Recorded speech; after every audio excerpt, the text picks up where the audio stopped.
प्रीत न कीजिए पंछी जैसी, पेड़ सूखे तो उड़ जाए। प्रीत कीजिए मछली जैसी, जल सूखे तो मर जाए। जय श्री राधे, जय श्री कृष्णा। दोस्तों, पिछले एपिसोड में आप सुन रहे थे कि मीरा मिथिला की जिज्ञासा का समाधान करते हुए उसको बता रही है कि कर्मों की वजह से ही मनुष्य सुख, दुख और आनंद का अनुभव करता है। आइए इससे आगे कथा प्रारंभ करते हैं। मिथिला ने पूछा, भाई साहुकुम, एक बात बताइए, क्या भक्त और अच्छे लोग पिछले जन्म में दुष्कर्म ही करते आए हैं कि वर्तमान में दुख पाना उनका भाग्य बन गया? और सभी खोटे लोग पिछले जन्म में धर्मात्मा थे कि इस जन्म में मनमानी करके पिछले जन्मों के बल पर मौज मार रहे हैं? अरे नहीं, ऐसा नहीं होता। शुभ, अशुभ और मिश्रित 3 प्रकार के कर्म होते हैं। जैसे पापी केवल पाप ही नहीं, कभी जाने अनजाने में पुण्य भी करते हैं, उसी तरह पुण्य आत्मा के द्वारा भी कोई न कोई अनजाने में अपराध हो जाता है। तुमने देखा होगा मिथिला, माता पिता अपनी संतान में तनिक सी भी खोट सह नहीं पाते हैं। यदि 2 बालक खेलते हुए लड़ पड़े तो माँ बाप अपने ही बच्चे को डांटते हैं कि तू उसके साथ खेलने ही क्यों गया। ठीक वैसे ही प्रभु अपने भक्त में तनिक सी कालिक भी नहीं देख सकते, मीरा ने समझाते हुए कहा। फिर मीरा ने आगे कहा, जब प्रारब्ध बनने का समय आता है तो भक्त में संचित कर्मों से ढूंढ ढूंढ करके बुरे कर्मों का समावेश किया जाता है कि शीघ्र से शीघ्र यह सब समाप्त हो जाए और वह प्रभु के आनंद को प्राप्त कर सके। दूसरी तरफ पापियों पर दया करके शुभ कर्मों का फल प्रारब्ध भोग में समावेशित किया जाता है कि किसी भी प्रकार से यह सत्संग पाकर सुधर जाए, क्योंकि भक्त के पास तो भगवान के नाम रूपी चिंतामणि है। उसके बल से वह कठिन दुख और विपत्तियों को सह जाता है, फिर प्रभु की दृष्टि उस पर से जरा भी नहीं हटती। यही कारण है कि भक्त सज्जन दुखी और दुर्जन सुखी दिखाई देते हैं। जगत में इतने लालच हैं भाई साहुकुम। यदि भक्त नामक जीव अशेष दुख उठाकर परिस्थितियों की सिला से फिसल गया तो वह बेचारा तो दोनों ओर से गया। मिथिला ने ऐसा कहने पर दूसरी दासियों ने मुस्कुराते हुए हाँ में हाँ मिलाई।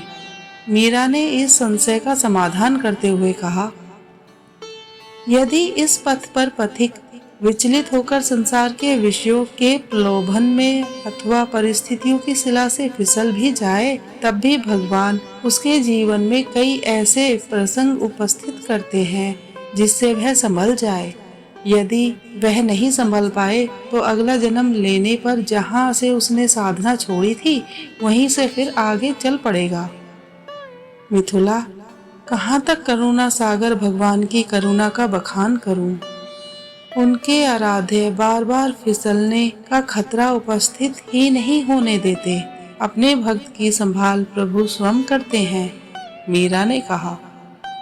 मीरा ज्ञान, वैराग्य और भक्ति के कठिन विषयों को सरल शब्दों में अति स्नेह से समझाती हुई बोली, मिथिला, अगर भगवान परिस्थितियों में निज जन को डालते हैं तो छन छन उनकी संभाल का दायित्व भी स्वयं लेते हैं। देखो, दुखों की सृष्टि मनुष्य को उजला करने के लिए हुई है, क्योंकि दुख से ही वैराग्य का जन्म होता है और प्रभु सुख प्राप्ति के लिए किए गए प्रत्येक प्रयत्न को निरस्त कर देते हैं। हार थककर वह संसार की ओर पीठ देकर चलने लगता है। फिर तो क्या कहे, संत, शास्त्र और वे सभी उपकरण जो उसकी उन्नति में आवश्यक हैं, एक एक करके प्रभु जुटा देते हैं। इस प्रकार एक बार इस भक्ति के पथ पर पांव धरने के पश्चात लक्ष्य के शिखर तक पहुंचना आवश्यक हो जाता है, भले दौड़कर पहुंचे या पंगु की भांति सरकते फिसलते हुए पहुंचे। जिसने एक बार भी सच्चे मन से चाहा कि ईश्वर कौन है अथवा मैं कौन हूँ, उसका नाम भक्ति की सूची में लिखा गया। उसके लिए संसार के द्वार बंद हो गए। अब वह दूसरी ओर जाने के लिए चाहे जितना प्रयत्न करे, कभी सफल नहीं हो पाएगा। गिर गिर कर उठना होगा, भूल भूल कर पुनः भक्ति का पथ पकड़ना होगा। पहले और पिछले कर्मों में से छांट छूट करके कर्मफल प्रारब्ध बनेंगे, जो उसे लक्ष्य की ओर ढकेल देंगे।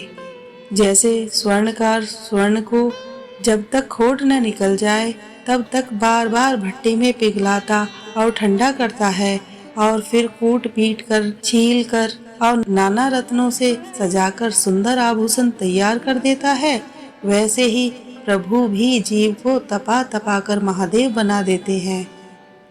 एक बार चल पड़ा तो आनंद ही आनंद है।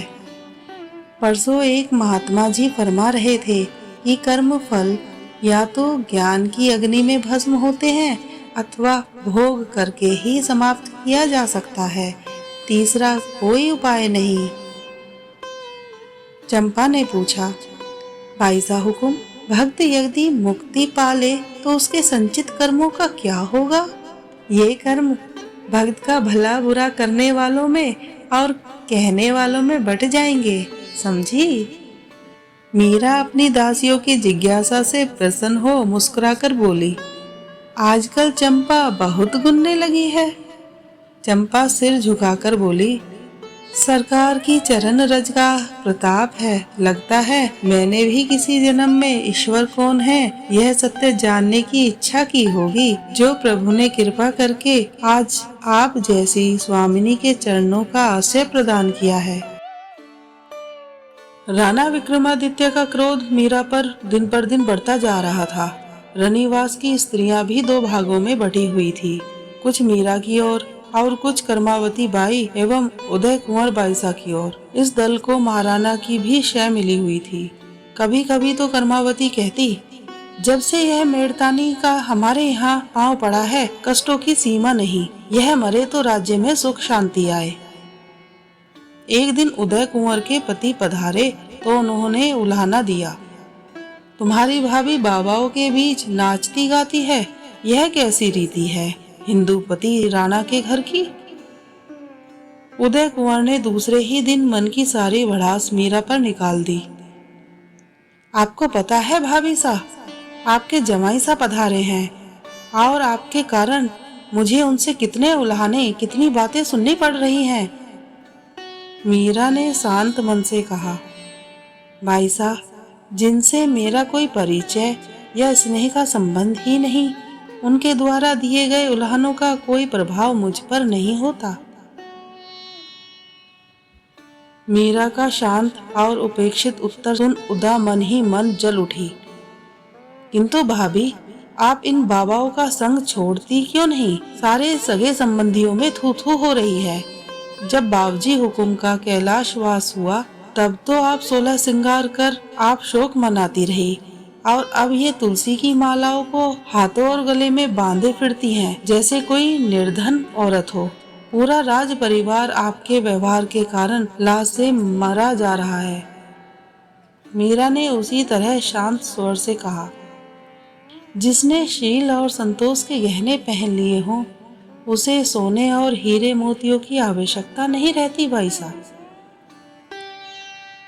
उदय कुंवर और क्रोधित होकर कहने लगी, किसी बहू बेटी को कोई ढंग से सुसज्जित हो मिलने आए तो किसी को अच्छा भी लगे, पर आपको मिलने वाले तो कोई करताल खड़काते, गेरुआ वस्त्र पहने, विभूति लगाए, मुंडित मस्तक, तुलसी और रुद्राक्ष की मालाएं पहने जटाओं वाले बाबाओं का ही झुंड आता दिखाई देता है, जैसे शिवजी की बारात आ रही हो। उदा ने मुंह बिचकाया। मीरा मुस्कुराई, भाई साहब, यहाँ शिव एक लिंगनाथ जी हैं, तो उनकी बारात में लज्जित होना तो अच्छी बात नहीं। मैं तो अपने झरोकों से झांककर जब उन साधु बाबाओं को देखती हूँ तो फूल ही नहीं समाती, बल्कि अपना भाग्य सराहती हूँ। साधु संग तो जगत से तार देता है भाई साहब। उदय कुंवर क्रोधित हो चली गई। इधर मीरा का यश बढ़ता जा रहा था। मंदिर में और महल की ड्योढ़ी पर यात्रियों और संतों की भीड़ लगी रहती। मीरा जब भी मंदिर पधारती, मिथुला चंपा साथ ही रहती। जो मीरा के भजन लिखना चाहते वह चंपा को घेरे रहते, क्योंकि भजनों की पुस्तिका उसी के पास रहती। मीरा ने ठाकुर जी को प्रणाम किया और फिर आते हुए संत भक्तों को भी।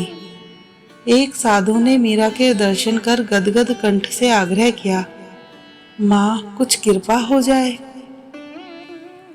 मीरा ने विनम्रता से गाना प्रारंभ किया। राम कहिए गोविंद कहिए, राम कहिए गोविंद कहिए, राम कहिए गोविंद कहिए, राम कहिए गोविंद कहिए। कर्म की गति न्यारी संतो, कर्म की गति न्यारी संतो, बड़े बड़े नयन दिए मृगन को, बन बन फिरत उधारी संतो, कर्म की गति न्यारी संतो।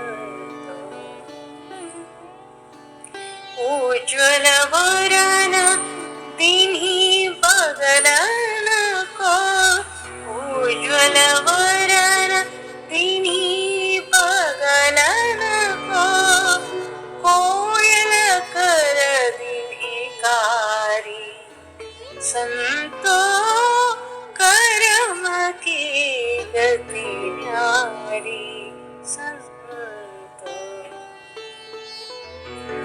और नदीपन जल निर्मल किनी, और नदीपन जल निर्मल किनी, समुंदर कर दीनी खारी संतो, कर्म की गति न्यारी संतो। मूर्ख को तुम राज दिया तो, मूर्ख को तुम राज दिया तो, पंडित फिरत भिखारी संतो, कर्म की गति न्यारी संतो।